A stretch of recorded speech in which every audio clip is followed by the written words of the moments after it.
Hello, super friends. I'm Dave, Pappy Pauper if you will. Today, we play Standard Pauper on MtGO. Special thanks to Noob and Companhia for offering this online tournament with many friends in Brazil. My round 1 opponent is Magic Matters. I will link their social media in the video description below. Look for another video wherein I describe this deck, its strategy, and story. For now, know that we play a black and blue aggressive tempo deck. We use black, like other players typically use red, to deal damage and life loss using spells against our opponent. However, notice our life totals in just the few first turns. This gives us an advantage over red and protects us against a predictably creature-heavy Standard Pauper metagame.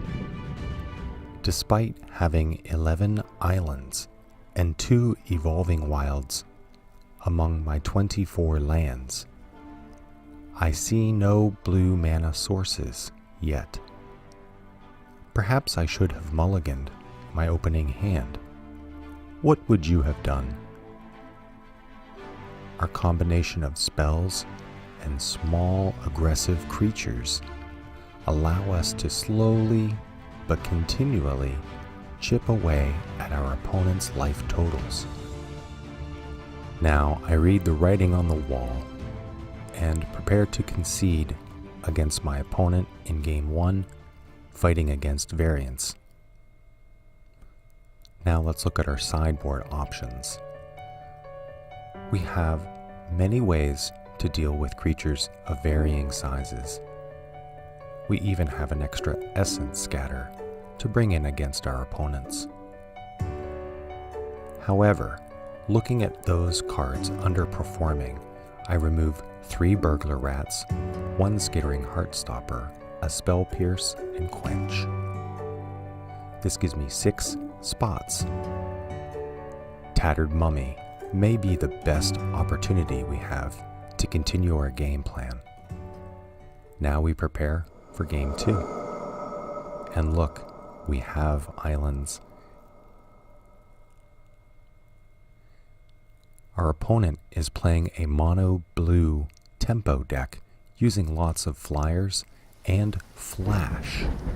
This allows them to bluff a counterspell or similar atypical blue removal. Perhaps I should have saved Quench against a creature threat or to counter their own counter spells. However, blue typically has lots of islands by the late game, perhaps making this card irrelevant. There we see an example of our opponent using spot removal of a sort, but we continue to push through damage. Having the Skymarch Bloodletter as a flyer would have really helped and did an extra point of damage. That will become very important in the later game.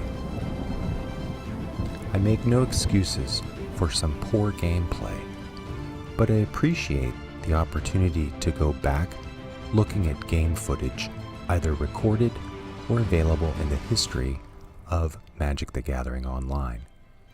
I encourage more players to use these features wherein we can become our own tutor, learning from mistakes we made and avoiding them in the future. A 3 toughness flyer presents a problem. We do have ways of stopping them, but nothing comes to hand. Here, I continually trade 3 damage for 1. In hindsight, I should have used both attackers on the ground to deal an extra point of damage While I would have lost my zombie army token, our opponent's bounce spell negated that idea anyway.